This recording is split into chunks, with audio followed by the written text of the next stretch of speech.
زندہ باد زندہ باد پاکستان زندہ باد پاکستان زندہ. آج دنیا آ کر ففتھ جنریشن کی بات کر رہی ہے کہ ذہنوں کو متاثر کر کے قوموں کے اندر انتشار پیدا کیا جاتا ہے، لڑائی پیدا کی جاتی ہے. اس وقت جو ففتھ جنریشن وار ہے اس کو 1400 سال پہلے بھی رسول اللہ صلی اللہ علیہ وسلم نے بیان فرمایا کہ اب ہم سے یہ مخالفین ہمارے لڑیں گے.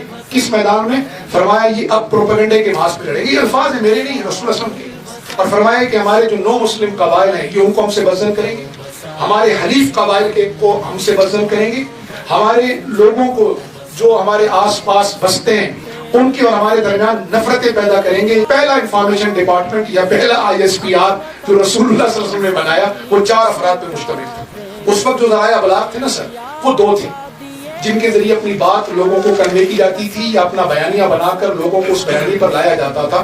ایک تھی شعر و شاعری کے ذریعے اور دوسرا تھا خطابت کے ذریعے. رسول اللہ صلی اللہ علیہ وسلم نے 4 پہلے ISPR کے ڈائریکٹر، ڈپٹی ڈائریکٹر اور دیگر افسران میں لیٹسٹ لینگویج میں سمجھاؤں تاکہ ہمارے ہاں لوگوں کو یہ بات سمجھ میں آئے کہ یہ پیشہ کتنا مقدس ہے اور کتنی اہم ذمہ داری ہے. امام جعفر صادق رضی اللہ تعالیٰ عنہ نے فرمایا کہ کسی کو فکری طور پر گمراہ کر دینا اسے قتل کر دینے کے مترادف ہے، اور کسی کو فکری طور پر درست رہنمائی دینا یہ اسے زندگی بخشنے کے مترادف ہے. تو سر یہ جو لوگ یہ کام کر رہے ہیں، قوموں کے اندر سے انتشار اور افتراق کو، نفرتوں کو ختم کر رہے ہیں، یہ قوموں کو زندگی بخش رہے ہیں. کیونکہ یہ تو رسول اللہ صلی اللہ علیہ وسلم کا بنایا ہوا ڈپارٹمنٹ ہے. چنانچہ 4 صحابہ منتخب ہوئے سر. شعر و شاعری ٹاپ پر تھی، جیسے آج سوشل میڈیا ٹاپ پر، اس میں 3 افراد لیے گئے. الیکٹرانک میڈیا دوسرے نمبر پہ، اس میں کم لیے گئے. اس زمانے میں خطابت دوسرے نمبر پہ.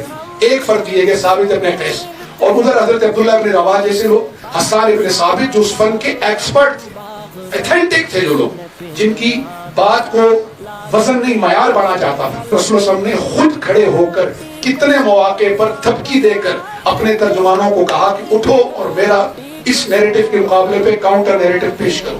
اے وطن اے وطن اے وطن اے وطن اے وطن، دل کی دھڑکن میں شاغل وطن، مشک و عنبر میں تجھ کو بسا دیں گے ہم، مشک و عنبر میں تجھ کو بسا دیں گے ہم. جن اکابر کا مرہون منت ہے تو، ہم انہی کی روایات کے پاس وقت آنے پہ تاریخ دہرائیں گے، تیرگی کا مٹا دیں گے نام و